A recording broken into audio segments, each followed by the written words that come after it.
பணிக்கிரிகள் December 27, 2025. இன்றைய தியானத்திற்கான தலைப்பு உன்னை விடமாட்டேன்.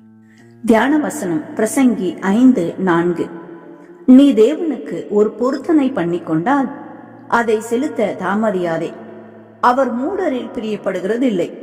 நீ நேர்ந்து கொண்டதை செய். என்னை விட்டுவிடும் ஆண்டவரே, நான் போக மாட்டேன் என்று மறுத்தார் அவர். ஆனால் ஆண்டவர் அவரை விடுவதாக இல்லை. யார் அவர்? William Miller. அமெரிக்காவில் 2 ஆண்டுகள் காலாட்படையில் கேப்டனாக பணியாற்றியவர். தன்னை பற்றியோ பூமியில் உள்ள மற்ற மக்களை பற்றியோ தேவனுக்கு அக்கறை இல்லை.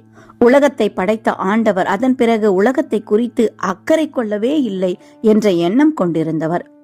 1812 நடந்த யுத்தம்தான் வில்லியம் மில்லர் தன் கொள்கையை மறு ஆய்வு செய்வதற்கு காரணமாக இருந்தது.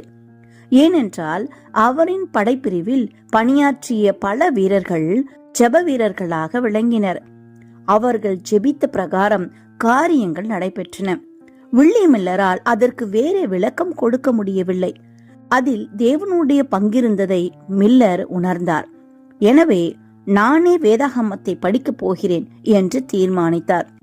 வேதாகமத்தை தீவிரமாக படிக்க ஆரம்பித்தார். தானியேல் புத்தகத்தில் வருகிற தீர்க்க தரிசனங்களில் சொல்லப்பட்டிருக்கிற காலங்களை குறித்து அவர் தீர்க்கமாக படித்தார். தீர்க்க தரிசனங்களை தீர்க்கமாக அறிந்து அந்த சத்தியத்தை மற்றவர்களுக்கு சொல்ல வேண்டும் என்று ஆண்டவர் தூண்டினார். ஆனால் இதுவரை அவருக்கு மேடையில் பேசி பழக்கமில்லாததால ஆண்டவரே, என்னை விட்டுவிடும், என்னால் முடியாது என்று மறுத்து வந்தார். ஒரு நாள் அவர் ஜெபிக்கும் போது, இந்த வாரம் என்னை யாராவது பிரசங்க பண்ண அழைத்தால் நான் இந்த சத்தியத்தை பேசுவேன், அப்படி அழைக்காவிட்டால் இனிமேல் பேச மாட்டேன் என்று தீர்மானம் செய்தார். பொருத்தனை செய்த அதே நேரத்தில் பிரசங்கம் பண்ணும்படி அவரை அழைப்பதற்கு கில்போர்டு என்பவர் அவருடைய ஊருக்கு வந்து கொண்டிருந்தார்.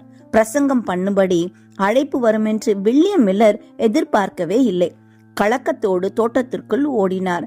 என்னை விட்டுவிடும் ஆண்டவரே, நான் போக மாட்டேன் என்று மறுத்தார். தேவன் அவரை விடுவதாக இல்லை.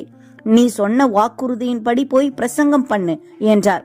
பிறகு அவர் சம்மதித்தார்.